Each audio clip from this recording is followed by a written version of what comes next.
Hi hello नमस्कार, मी रसिका स्वागत करते तुमचं माझ्या नवीन व्हिडिओमध्ये।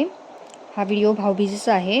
भाऊबीज असल्यामुळे आम्ही आदल्या दिवशीच छान असा गुलाबजामचा बेत केला होता। म्हणजे गुलाबजाम बनवून ठेवले होते, कारण की ते छान असे पाकात मुरतात आदल्या दिवशी बनवले तर, त्यामुळे बनवून ठेवले होते। त्या दिवशी माझ्या मोठ्या नणंदबाई आणि त्यांची पूर्ण फॅमिली आली होती।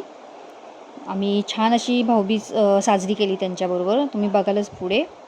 आणि जेवण बनवायचं असल्यामुळे जास्त काही व्हिडिओ घेता आला नाही मला। जेवणामध्ये काजू करी, गुलाबजाम, चपाती, जिरा राईस, दाल फ्राय असा छान असा मेनू केला होता। मला एकूण 3 नंदा आहेत आणि बघालच तुम्ही त्यांचे फोटो पुढे।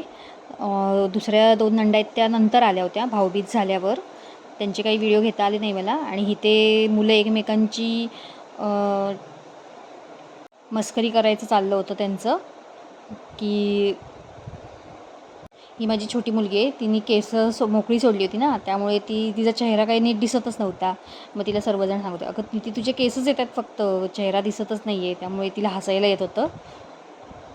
माझ्या मुली सुट्टीला आल्या होत्या, त्यामुळे मला काही माहेरी जाता आलं नाही। पुढे मागे आता बघू, कधी माहेरी गेली की तुम्हाला तिथलाही व्लॉग बघायला मिळेल माझा। आणि माझ्या भावांना पण जमलं नाही यायला इकडे, सगळे म्हणजे मुंबईत असतात, त्यामुळे इकडे कुणालाच जमलं नाही येणं। बाकी तुम्ही कशी भाऊबीज साजरी केली ते मला नक्की सांगा कमेंट करून। आणि ह्या माझ्या मोठ्या नणंदबाई आहेत। मला एकूण 3 नंदा आहेत, त्यापैकी ह्या मोठ्या, आणि नंतर जे तुम्ही फोटोमध्ये बघाल त्या दोघी छोट्या आहेत। आणि हे माझ्या नंदेचे मिस्टर आहेत, त्यांना मी भाऊबीज असो किंवा रक्षाबंधन असो, रक्षाबंधन असेल तेव्हा राखी बनते आणि भाऊबीजेला ओवाळते, त्यामुळे दरवर्षी आम्ही असं साजरं करतो। आणि तिन्ही नंदांच्या मिस्टरांना मी भाऊबीज करते, रक्षाबंधन करते। तुम्ही पण करता का ते नक्की सांगा मला। याच्या पुढे थोडेसे फोटो जोडलेले आहेत। आणि माझ्या मुलांनी मात्र संध्याकाळी भाऊबीज साजरी केली, कारण की तो म्हणाला, मम्मा मला आत्ता नाही मी करत, संध्याकाळी आम्ही करतो। म्हटलं ठीक आहे। मग संध्याकाळी यांनी छान अशी भाऊबीज साजरी केली। त्यानंतर फटाके फोडायला आम्ही सर्वच खाली गेलो होतो, पण तोही व्हिडिओ मला काही घेता आला नाही फटाके फोडताना। त्यानंतर फोटो बघाच तुम्ही पुढे, आवडतील कदाचित तुम्हाला। आणि ही छोटीशी अशी रांगोळी काढली होती भाऊबीजेच्या दिवशी, सुंदर अशी पणत्या वगैरे लावल्या होत्या बाहेर।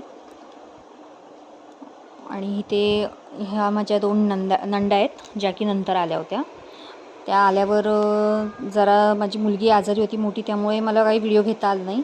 तो येईलच व्लॉग तुमच्याकडे, सांगेन मी तुम्हाला, शेअर करेन की तिला काय झालं होतं काय नाही ते। आणि पाडव्याचा देखील व्हिडिओ मला करता आला नाही, त्याचाही पुढे फोटो फक्त मी जोडलेत 1-2, ते बघा तुम्ही। हा माझ्या 2 नंबर नंदेचा मुलगा आहे, तो आला होता त्यांच्याबरोबर। हा मोठ्या नंदेचा मोठा मुलगा। हा छोटासा व्हिडिओ जर का तुम्हाला आवडला असेल तर लाईक, शेअर आणि सबस्क्राईब करायला विसरू नका। आणि भेटू आपण पुढच्या व्हिडिओमध्ये। तोपर्यंत बाय, सर्वांनी काळजी घ्या आपली, टेक केअर।